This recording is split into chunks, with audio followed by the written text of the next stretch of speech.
Shalom, shalom, bien-aimés. Donc, nous continuons avec nos émissions sur apprendre la Bible en 30 jours. Donc, comprendre la Bible en 30 jours.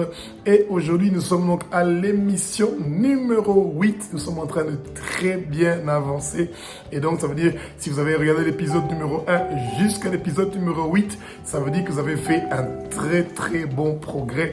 Et à l'épisode numéro 8, le Saint-Esprit va être avec nous et il va nous inspirer pour qu'on puisse trouver les bonnes paroles et ce que nous devons comprendre de la Bible. Alors, le huitième épisode de Comprendre la Bible en 30 jours, nous allons parler de l'époque des juges.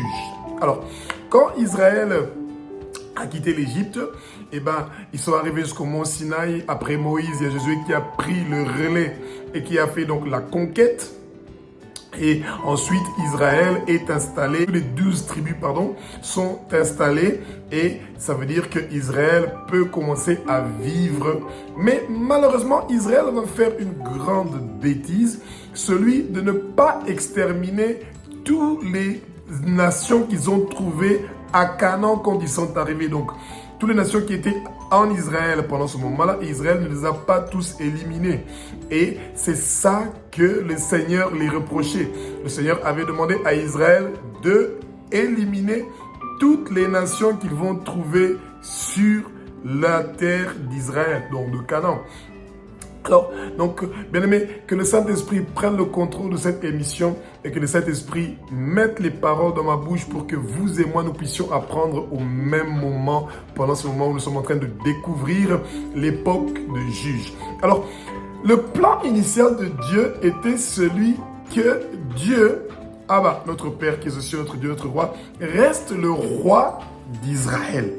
Donc, ça veut dire que Jésus, Abba, notre Père qui est aux cieux, est le roi qui règne, qui dirige et qui construit Israël. Ensuite, il y a un juge qui est l'autorité militaire et religieuse et qui est en train de trancher pour certains dossiers dont le peuple a besoin d'avoir des éclaircissements. Et c'est pour ça que le Seigneur a prévu d'avoir des juges qui vont donc diriger Israël.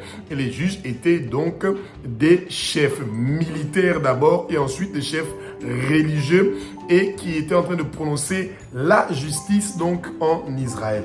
Donc une fois que Israël est donc installé, donc les 12 tribus se sont installées chacun dans les terres qu'ils sont en train d'occuper, Israël va commencer à adorer les dieux de ces endroits-là où ils sont arrivés. Et encore une fois, Israël va s'éloigner de Dieu. Et ça a fait très mal au Seigneur. De voir que Israël, qu'il a fait sortir d'Égypte, il a éliminé leurs pères et leurs ancêtres dans le désert à cause de leur rébellion. Et quand ils ont traversé le Jourdain, ils sont arrivés, chacun a commencé à prendre leur place. Ils ont vécu à Jéricho, ils ont vécu toutes les autres nations. Et après, ils sont retombés dans le péché. Et c'est ça que le Seigneur hait, que nous tombons dans le péché. La désobéissance. Le Seigneur est contre la désobéissance. Et c'est ça qu'Israël était en train de faire. Alors, Israël fait ce qu'il pense. C'est ça que la parole nous dit dans Juge. Que Israël fait ce qu'il pense que c'est bien pour leurs yeux. Et la moralité du peuple et leur spiritualité va connaître un sérieux souci. Dans le sens où le peuple israélite va s'éloigner du Seigneur. Pourquoi? Parce qu'ils vont continuer à commettre des péchés. On avait dit aux Israélites, quand vous allez arriver à Canaan, ne vous mariez pas avec les Cananéens. Les gens que vous allez trouver dans le territoire de Canaan, vous n'allez pas vous marier avec eux. Mais qu'est-ce qu'ils vont faire? Ils vont donner leurs filles et eux aussi leurs fils vont marier donc des filles de Canaan. Et ils vont commencer à prendre les dieux étrangers et les feux étrangers vont commencer à venir en Israël, ce qui n'était pas le plan du Seigneur. Ensuite, comme Israël a désobéi à Dieu et qu'ils ont commencé à servir d'autres dieux, ils ont commencé à irriter Dieu, le Seigneur a donné chaque fois des juges à Israël. Quand ce juge-là avait la crainte de la justice et avait la crainte de Dieu et qui n'était pas corrompu. Et Dieu donnait toujours la paix à Israël pendant ce moment-là. Et au moment où ce juge-là mourait et qu'il y avait un autre juge qui venait, Israël retombait dans les péchés. Et le Seigneur, à un moment, il en a eu marre. Et c'est pour ça qu'il a soulevé d'autres nations, ces mêmes peuples-là que Israël avait chassés de Canaan, parce que ce n'était pas la terre de ces gens-là. Et bien, le Seigneur voulait à tout prix que Israël redevienne un pays qui connaît la guerre, qui sait se battre. Bien-aimés, le peuple de Dieu doit s'intéresser à savoir combattre pour leur vie, pour leur spiritualité, pour leur famille. Faites cette petite prière ensemble avec moi et ça va beaucoup nous aider. Vous dites, Abba, au nom de Jésus-Christ de Nazareth, toute arme forgée contre ma spiritualité, toute arme forgée contre moi, toute arme forgée contre ma famille, toute arme forgée contre mon pays ne va pas réussir et prospérer au nom puissant de Jésus-Christ de Nazareth. Je ne veux pas mourir, je veux vivre et déclarer les œuvres de l'Éternel des armées. Mes années sur terre sont prolongées, mes années sur terre sont prolongées. Tout esprit de désobéissance, tout esprit d'occultisme, tout esprit de sorcellerie qui vient pour me dérouter du chemin du Père, je brise ces esprits-là, je détruis ces esprits-là, je brise ces esprits-là, je détruis ces esprits-là au nom puissant de Jésus-Christ de Nazareth. Bien-aimés, l'obéissance est une chose qui est merveilleuse. La rébellion est une chose qui est horrible. La corruption est une chose qui est horrible. Et suivre le chemin de l'occultisme et de la sorcellerie, c'est quelque chose de horrible. Et c'est ça que Israël a commencé à faire, à suivre les dieux des autres nations. Bien-aimés, le premier commandement nous dit, Dieu est un Dieu qui est jaloux. Il ne veut pas partager sa gloire. Il ne veut pas partager son honneur. Et quand nous nous agenouillons et nous partons servir notre Dieu, nous irritons Dieu.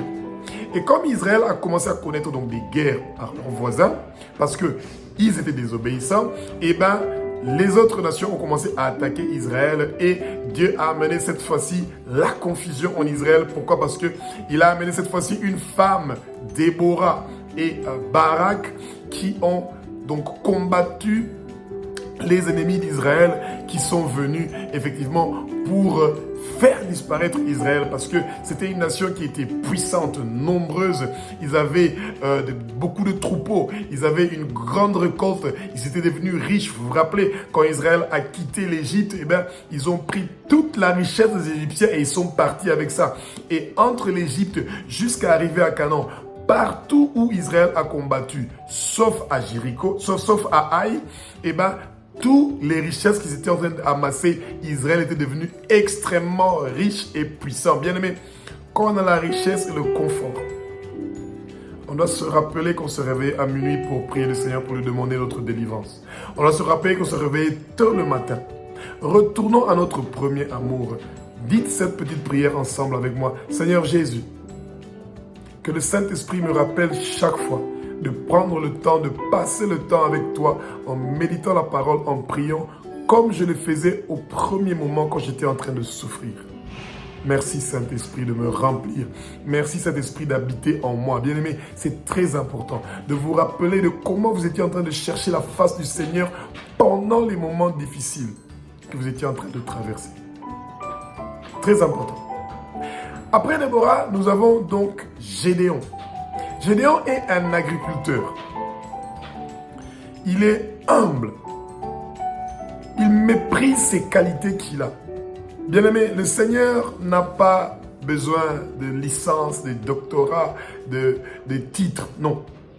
Le Seigneur veut quelqu'un qui est juste, honnête, pieux. Et ce sont ces gens-là qui ont l'obéissance du Seigneur, qui écoutent sa voix. Ce sont ces gens-là que le Seigneur a besoin pour les utiliser, pour pouvoir gagner des guerres et des combats combat.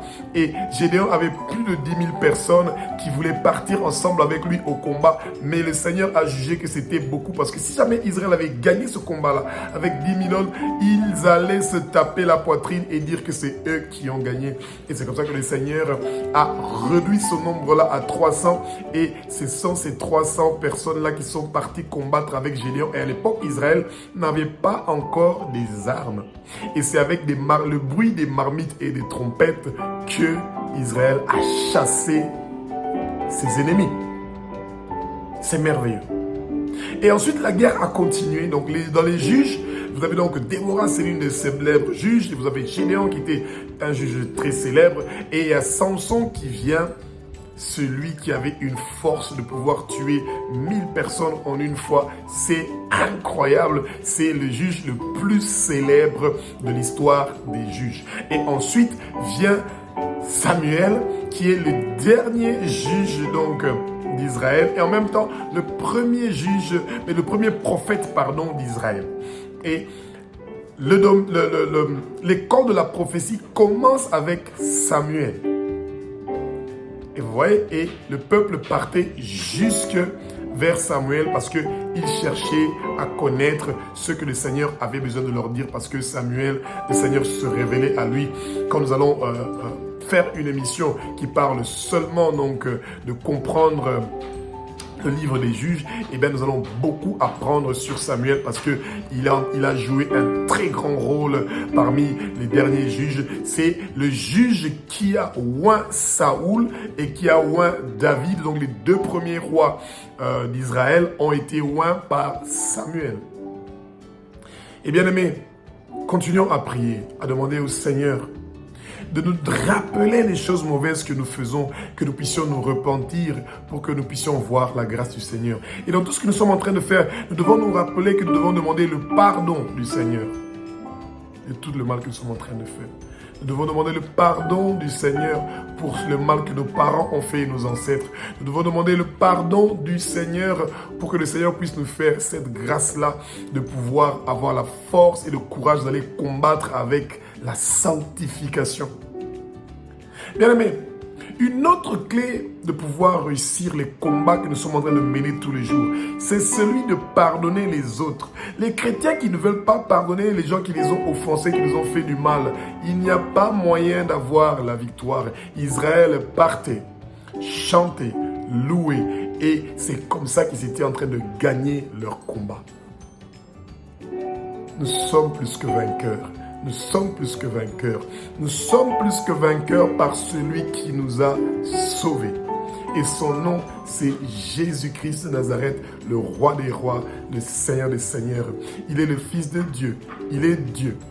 Il est celui qui a versé son sang pour que nous soyons rachetés de la main de Satan. Bien-aimés, si vous n'avez pas encore donné votre vie à Jésus, le moment est arrivé. Dites, Seigneur Jésus, tu es le Fils de Dieu, tu as versé ton sang pour que mes péchés soient pardonnés et je te remercie que maintenant je suis devenu ton enfant et que ton sang précieux m'a lavé de tous mes péchés et je me tourne de mes péchés et je tourne vers toi Jésus et je reçois ma guérison, je reçois ma transformation, je reçois mon changement. Et vous allez voir, bien-aimés, que vous avez pris la meilleure décision de votre vie parce que vous allez manger de l'arbre de vie qui se trouve au milieu du paradis de Dieu. Vous allez recevoir un caillou blanc sur lequel est inscrit votre nouveau nom. Sur votre front sera inscrit le nom de Jésus, le nom de Abba notre Père qui est aux cieux et le nom de la nouvelle Jérusalem où nous sommes en train de partir. Merci Jésus. Et que le Saint-Esprit continue à vous utiliser, à vous remplir. Que le Saint-Esprit continue à vous donner la force et le courage de continuer à prier avec ferveur et de lire la Bible chaque jour pour que vous continuiez à grandir spirituellement au nom de Jésus-Christ de Nazareth. Merci Jésus. Merci Jésus. Merci Jésus. Merci Jésus.